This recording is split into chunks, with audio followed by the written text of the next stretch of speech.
होगी क्योंकि उसे इस फील्ड में भी डिग्री हासिल है। स्पेस स्टेशन पर जाने से पहले विंसेंट इंटरव्यू में कहता भी है कि वह मंगल ग्रह पर जाने वाला दूसरा इंसान बना है, मगर वह बाकी के प्लेनेट पर जाने वाला पहला एस्ट्रोनॉट बनना चाहता है। वहीं इतने लंबे सफर के लिए शिप पर सप्लाईज काफी लिमिटेड होंगी, इसलिए एस्ट्रोनॉट्स की संख्या कम से कम रखते हुए सिर्फ इन 4 मेंबर्स को ही मिशन पर जाना होगा। चारों अपनी अपनी फील्ड में सबसे बेस्ट रहे हैं और वे स्पेस में आने वाले खतरों से निपटने के लिए हाईली कैपेबल हैं। अब वर्तमान समय में इन चारों को स्पेस स्टेशन पर रहते हुए 900 दिन पूरे हो चुके थे, यानी कि अब सिर्फ 100 दिन का ही उनका यह टेस्ट मिशन बचा है। हालांकि पिछले 900 दिन आम दुनिया से अलग रहने के कारण उन्हें अपनी फैमिलीज तो याद आती थी, मगर उन्हें पता था कि आने वाले सुनहरे भविष्य के लिए उन्हें यह तो सहना ही पड़ेगा।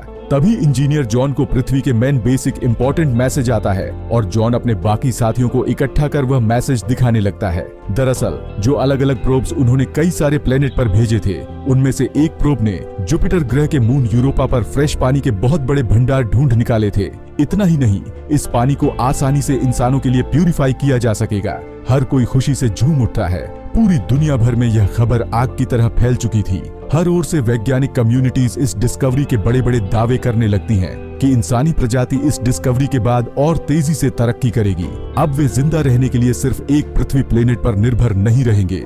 राष्ट्रपति भी अनाउंस कर देती है कि जो टीम अभी स्पेस स्टेशन पर 1000 दिन के टेस्ट मिशन पर गए हैं, वही वापस आने के बाद अब सीधा जुपिटर ग्रह के मून यूरोपा पर भेजे जाएंगे, ताकि वे वहां जाकर बाकी इंसानी बस्तियों को सेटअप करने की नींव रखें और उन्हें बाकी का इंपॉर्टेंट डाटा प्रोवाइड करें। ऊपर स्पेस सेंटर में भी आज चारों एस्ट्रोनॉट्स काफी खुश थे। वे पृथ्वी पर आने वाले दिनों में हीरोज बनने वाले थे और इसीलिए आज वे प्रोटोकॉल को तोड़ते हुए सभी ड्रिंक करते हुए इस अच्छी खबर को सेलिब्रेट करने लगते हैं।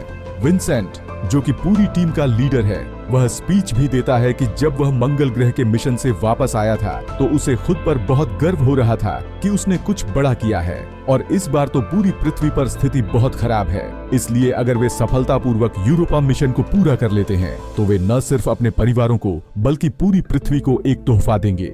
और अब शिप में भी एक दिन जॉन और जस्टिन एक दूसरे के करीब आने लगते हैं, क्योंकि वे इतने लंबे समय से पृथ्वी पर मौजूद अपने अपने पार्टनर से काफी दूर रहे थे। अब अगली मीटिंग पर बुलाए जाने से कैप्टन विंसेंट जान जाते हैं कि जॉन और जस्टिन एक दूसरे के साथ सो रहे थे और वह जॉन को इसके लिए डांटते भी हैं। अब जॉन यह वादा करते हुए माफी मांगने लगते हैं कि आगे से वे ऐसा कुछ नहीं करेंगे। वैसे भी उन्होंने एक साथ ड्रिंक करके एक बार प्रोटोकॉल तोड़ दिया था जब उन्हें यूरोपा पर पानी की खोज हुई थी। जॉन विंसेंट को समझा ही रहे थे कि तभी उन्हें पृथ्वी से बेहद ही हैरान करने वाली खबरें आने लगती हैं। दरअसल पृथ्वी के कई सारे देशों ने अचानक से ही एक दूसरे पर हमला कर दिया। दरअसल पृथ्वी पर पानी की कमी को लेकर बहुत से देश एक दूसरे से लड़ रहे थे।